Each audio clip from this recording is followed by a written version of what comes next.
آج کی مجلس، آج کی محفل یا اس طرح کی مجلس، اس طرح کی محفل ہمارے محترم ڈاکٹر فیاض رحمہ اللہ اگر وہ دیکھتے تو بہت خوش ہوتے۔ ان کی بڑی چاہت تھی کہ میں قرآن جیسی مجلس دیکھوں اور ان کی خدمت کروں، لیکن زندگی وفا نہ کر سکی۔ وہ آج ہمیں موجود نہیں ہے۔ ہم سب ان کے حق میں دعا کرتے ہیں، اللہ اس کے بدلے ان کے جنت میں درجات بلند فرمائے۔ اللہ اس مجلس کو، اس محفل کو ان کے لیے صدقہ جاریہ بنائے۔ میں ان کی وفات سے پہلے تقریباً 1 یا 2 ماہ پہلے میری ان سے ملاقات ہوئی تو وہ مجھے خود یہاں لے کر آئے، اوپر والی مسجد، اور یہ سارا حال انہوں نے بتایا اور اپنا ارادہ بھی ظاہر کیا کہ میں یہاں حفظ کی کلاس چلانا چاہتا ہوں۔ تو مجھے کہنے لگے کہ قاری صاحب آپ شروع کریں، لیکن میری غلطی تھی کہ میں نے دیر لگا دی فیصلہ کرنے میں، لیکن ہر چیز کا وقت مقرر ہے۔ لیکن اس کے ساتھ ساتھ جو بھی ان کا ارادہ ہے، میں خود اور ان کی بیگم صاحبہ اور اسی طرح بھائی توصیف صاحب، دیگر میرے احباب، انشاءاللہ ان کے ارادے کو ہم پورا کریں گے۔ آپ سب کی تعاون کی ضرورت ہے۔ اس میں سب سے اہم کردار میرے بھائی توصیف صاحب، طارق ریحان صاحب، انہوں نے بہت ادا کیا۔ اسی طرح حاجی شریف صاحب، محترم حاجی عبدالرزاق صاحب، انہوں نے مجھے بہت پیار دیا اور بہت حوصلہ دیا ہے۔ اور اس کے ساتھ میری جو انتظامیہ ہے، خصوصاً ملک عبدالرشید صاحب، عبدالرزاق صاحب، ملک خادم صاحب، لقمان صاحب، شاہ صاحب اور دیگر جو بھائی ہیں، میں نے ان سے مشورہ کیا کہ میرا یہ ارادہ ہے کہ میں وہاں بھی حفظ کا شعبہ شروع کروں۔ تو انہوں نے بڑا فراخ دلی کا اظہار کیا، مظاہرہ کیا، کہا ٹھیک ہے، بہترین ہے، آپ شروع کریں، وہ بھی اللہ کا گھر ہے، یہ بھی اللہ کا گھر ہے، وہ بھی آباد ہونا چاہیے، اللہ تعالیٰ ان کو سلامت رکھے۔ بڑا میرے ساتھ تعاون کیا اور بڑی محبت کا اظہار کیا ہے انہوں نے۔ اللہ یہ ہمارا عمل قبول فرمائے۔ اسی طرح میرے اساتذہ کرام جو ہیں اور اسی طرح یہ طلباء، میں نے جب ان کے سامنے اس چیز کا ذکر کیا تو میرے اساتذہ کرام نے بھی میرا بڑا ساتھ دیا اور طلباء نے بھی میرا ساتھ دیا، اور جو ان کے والدین ہیں انہوں نے بھی میرا ساتھ دیا۔ جو میں نے کہا ہے، انہوں نے مجھے یہی کہا، قاری صاحب جو آپ نے فیصلہ کیا ہے نا، کہ میں نے یہ کہا کہ 5 کلاسیں وہاں رہیں، 3 ادھر آ جائیں، تو الحمدللہ ہر استاد نے میری بات مانی۔ اسی طرح والدین نے اور طلباء نے بھی میری بات مانی۔ قاری صاحب جیسے آپ کا فیصلہ، ہم آپ کا فیصلہ قبول کرتے ہیں، ہم ماننے کے لیے تھے۔ اللہ تعالی ہم ان سب کو سلامت رکھے تا دیر یہ مجلس، یہ محفل تا زندگی اللہ تعالی ہمارے لیے اور والدین کے لیے، اساتذہ کرام کے لیے صدقہ جاریہ بنائے۔ اب میں بلا تاخیر محترم جناب حافظ مسعود عالم صاحب سے درخواست کروں گا کہ وہ میرے حق میں سفارش بھی کریں اور اعتماد بھی دلائیں اور ہماری رہنمائی بھی فرمائے کہ یہ مجلس اسی طرح برقرار رہنی چاہیے اور اس کا بہت فائدہ ہے ہم سب کے لیے۔ تو میں خصوصاً حافظ مسعود عالم صاحب سے درخواست کروں گا کہ وہ آئیں اور ہماری رہنمائی فرمائے، جو ہمارے حق میں بہتر ہے وہ ہماری اصلاح فرما دے۔ جناب حافظ مسعود عالم صاحب۔ ونؤمن به ونتوکل علیہ ونعوذ باللہ من شرور انفسنا وسیئات اعمالنا من یهده اللہ فلا مضل له ومن یضلل فلا هادی له اشهد ان لا الہ الا اللہ وحدہ لا شریک له واشهد ان محمدا عبدہ ورسولہ اللهم صل علی محمد وعلی آل محمد كما صليت على إبراهيم وعلى آل إبراهيم إنك حميد مجيد اللهم بارك على محمد وعلى آل محمد كما باركت على إبراهيم وعلى آل إبراهيم إنك حميد مجيد الحمد لله الذي بنعمته تتم الصالحات سب تعریفیں اس اللہ رب العزت رحم الراحمین کی ذات عالی صفات کے لیے لائق، مخصوص اور سزاوار ہیں، جس کی مدد، جس کی رحمت، جس کی توفیق و عنایت سے سارے نیک کام سر انجام پاتے ہیں اور پایۂ تکمیل کو پہنچتے ہیں۔ فلہ الحمد کلہ ولہ الشکر کلہ۔ اور پھر بہت ہی خلوص دعا ہے رحمت کی اور برکت کی، مغفرت کی اور سعادت کی، اپنے عظیم بھائی محترم فیاض صاحب رحمہ اللہ کے لیے اور ان تمام معاونین کے لیے اور مشارکین کے لیے جن کی مشارکت سے، ان کے تعاون سے، ان کی محبت سے اور ان کی شرکت سے یہ پروجیکٹ مکمل ہوا، مسجد و مدرسہ الہدا۔ اور اللہ رب العزت برکت دے اور سلامت رکھے ہماری بہن محترمہ اہلیہ فیاض مرحوم کو، اللہ تعالیٰ انہیں سلامت رکھے اور ان کو مزید توفیق سے نوازے کہ انہوں نے اپنے شوہر سے وفا کی اور ان کے ارادوں کو جاری رکھنے کے لیے اور آگے لے کر بڑھنے کے لیے پرعزم رہیں اور حوصلہ مند رہیں۔ اللہ رب العزت جزائے خیر سے نوازے اور مزید برکت اور توفیق عطا فرمائے۔ اور میں اس موقع پر شکر گزار ہوں اپنے برادر بزرگ محترم حاجی شریف صاحب کا اور عزیز مکرم توصیف صاحب اور ان کے بھائی میاں ضیاء الرحمان صاحب کا اور ان کی فیملی کا، کہ ان کا خاندانی تعلق ہے ہماری محترمہ عزیزہ کے ساتھ جو فیاض صاحب کی اہلیہ ہیں، تو انہوں نے ساتھ دیا اور اس مسجد کو صحیح معنوں میں مسجد الہدا بنانے کے لیے کردار ادا کیا۔ مسجدوں کا ہدایت کا مرکز ہونا اور اللہ رب العزت کے نور کو عام کرنے کا منبع ہونا، یہ انہی قرآنی تعلیم اور تربیت کی مجالس اور محافل کے ساتھ ممکن ہوتا ہے، وگرنہ خالی بلڈنگ مسجد کی اگر بنی ہوئی ہو تو وہ کتنی بڑی ہو، لیکن اگر وہاں تعلیم، تربیت، اصلاح، ابلاغ اور احیاء دین کا عمل جاری نہیں ہے تو وہ بلڈنگ ویران ہوتی ہے۔ آپ لوگوں نے بھی دیکھا، میں نے بھی دیکھا، بہت بڑی بڑی شاہی مسجدیں بنی ہوئی ہیں، ملک کے اندر بھی اور ملک سے باہر بھی دیکھنے کا اتفاق ہوا، لیکن وہاں یہ رونق نہیں ہوتی، وہاں یہ بہار نہیں ہوتی، وہاں یہ روشنی نہیں ہوتی۔ یہ روشنی کس کے ساتھ ہوتی ہے؟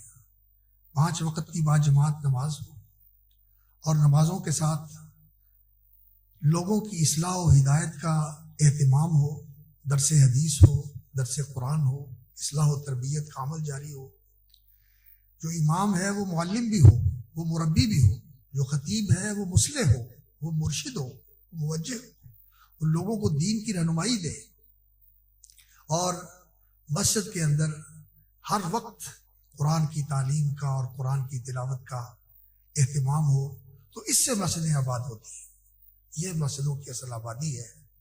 تو اللہ رب العزت اس مسجد الہدا اور اس مدرسہ الہدا کو ہمیشہ آباد رکھے اور صدقہ جاریہ بنائے ہمارے مرحوم بھائی فیاض صاحب کے لیے اور ان تمام معاونین کے لیے جنہوں نے ان کا ساتھ دیا اور ان کے ساتھ وہ معاون بنے، اور یہ سلسلہ الحمدللہ آج اس خوبصورت مرکز کی صورت میں ہمارے ساتھ ہے۔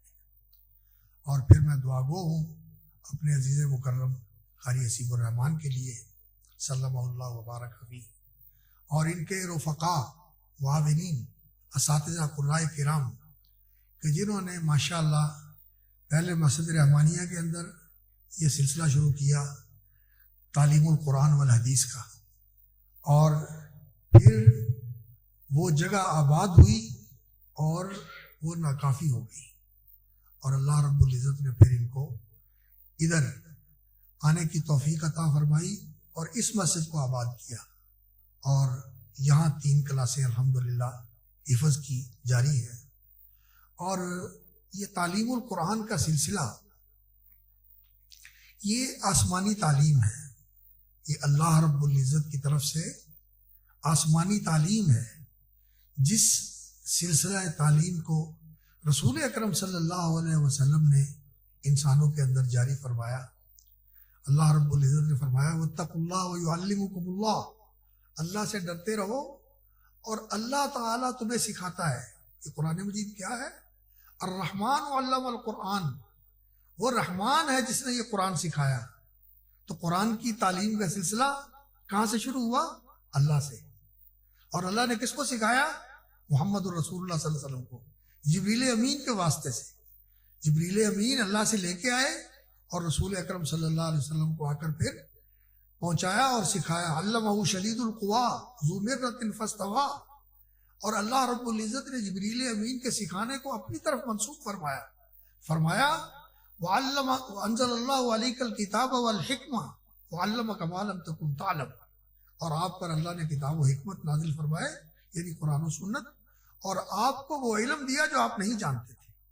تو یہ اللہ رب العزت کی تعلیم ہے۔ اور پھر رسول اکرم صلی اللہ علیہ وسلم کو اللہ رب العزت نے انسانیت کا معلم بنایا۔ کما ارسلنا فیکم رسولا منکم یتلو علیکم آیاتنا ویزکیکم ویعلمکم الکتاب والحکمہ ویعلمکم ما لم تکونوا تعلمون۔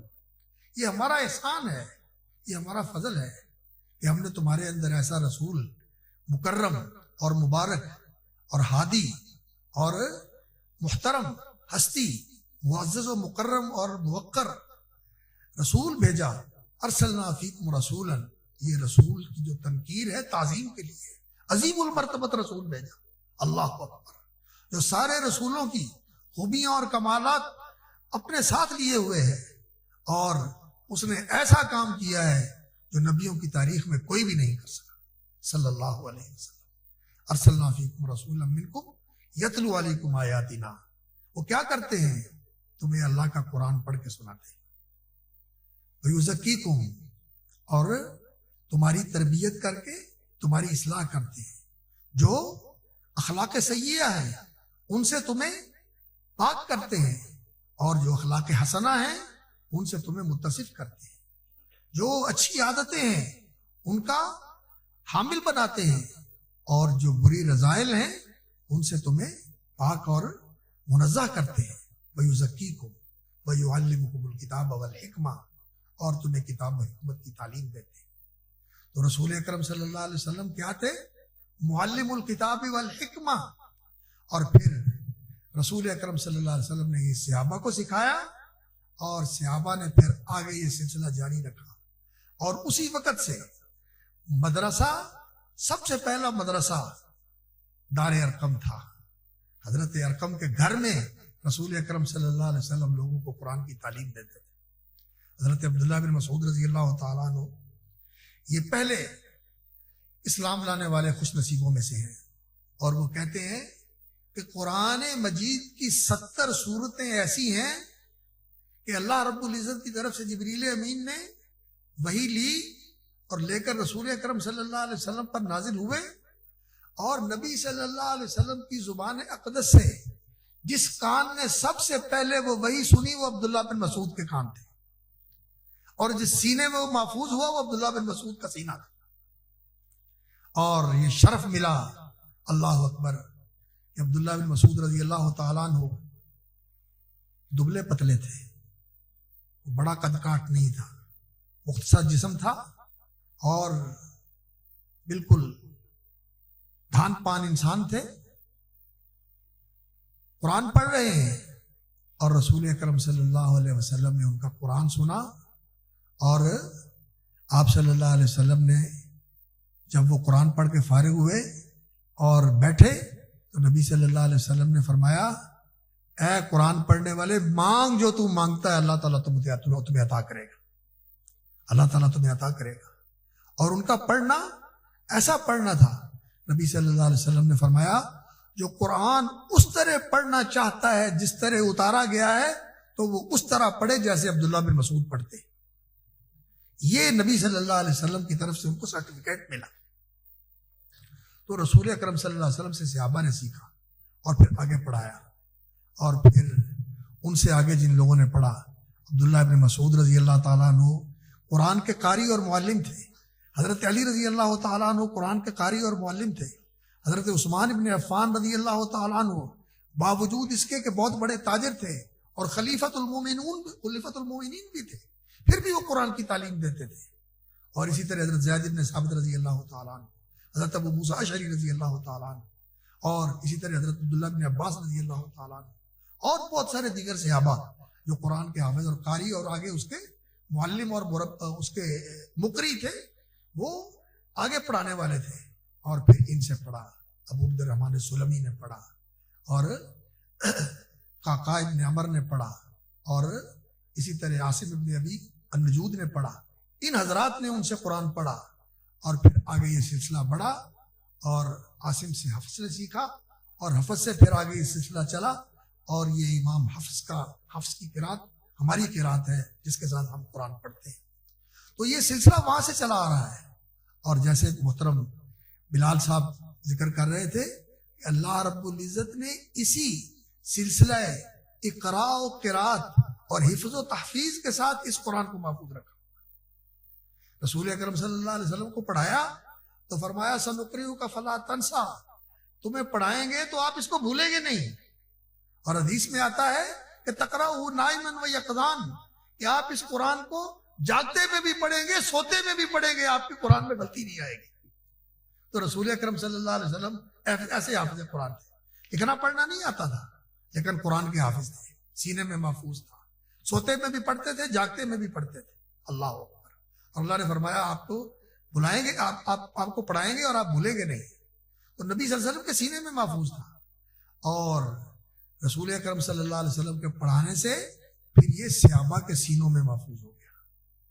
وقالوا لولا نزل آیۃ من ربی، لوگ کہتے ہیں کہ پیغمبر صلی اللہ علیہ وسلم پر کوئی اللہ کی طرف سے معجزہ اور کوئی نشانی ایسی کیوں نہیں ظاہر ہوتی جس سے معلوم ہو کہ یہ اللہ کے رسول ہیں؟ تو اللہ رب العزت نے فرمایا ان اللہ قادر علی ان ينزل آیۃ ولکن اکثر الناس لا یعلمون، اور اللہ رب العزت اس پر قادر ہے کہ کوئی ایسی آیت اور ایسی نشانی نازل کر دے جسے دیکھ کر یہ لوگ مسلمان ہو جائیں، لیکن ایسے مجبور کر کے لوگوں کو مسلمان کرنا یہ اللہ کی سنت نہیں ہے۔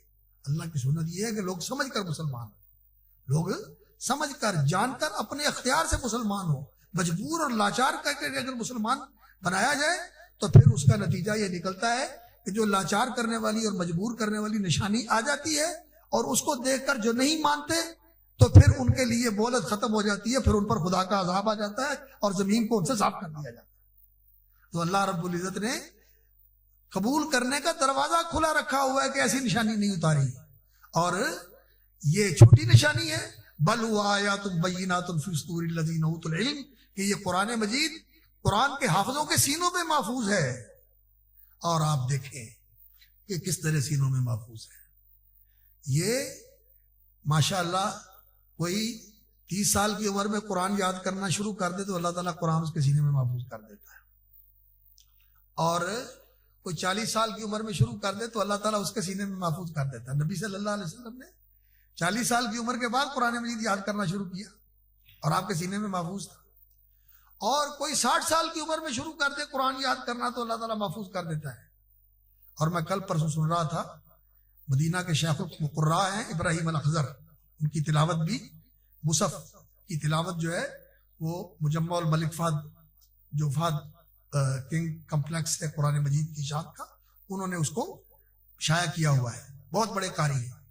تو وہ کہتے ہیں کہ مجھ سے ایک آدمی نے قرآن مجید حفظ کیا اور وہ عمر میں 10 سال مجھ سے بڑا تھا، 10 سال مجھ سے بڑا تھا، اور پھر وہ قرآن مجید کا قاری اس کا معلم بن گیا، اور اس کی تعلیم دیتے ہوئے ہی اللہ رب العزت نے اس کو وفات دے دی۔ وہ اپنے شاگرد کو قرآن پڑھا رہا ہے اور قرآن پڑھاتے ہوئے اس کی وفات ہو گئی. اللہ. تو قرآن مجید کو اللہ رب العزت نے اس طرح آسان کر دیا کہ جس عمر میں بھی انسان اسے یاد کرنا چاہے کر سکتا ہے. اور اس طرح کی بہت ساری مثالیں ہیں. ہمارے والد صاحب خود رحمۃ اللہ علیہ پہلے وہ حافظ نہیں تھے، ویسے بڑا قرآن ان کو یاد تھا اور ہمیں لقمہ دیا کرتے تھے، ہمارا سنا بھی کرتے تھے اور یاد بھی کروایا کرتے تھے.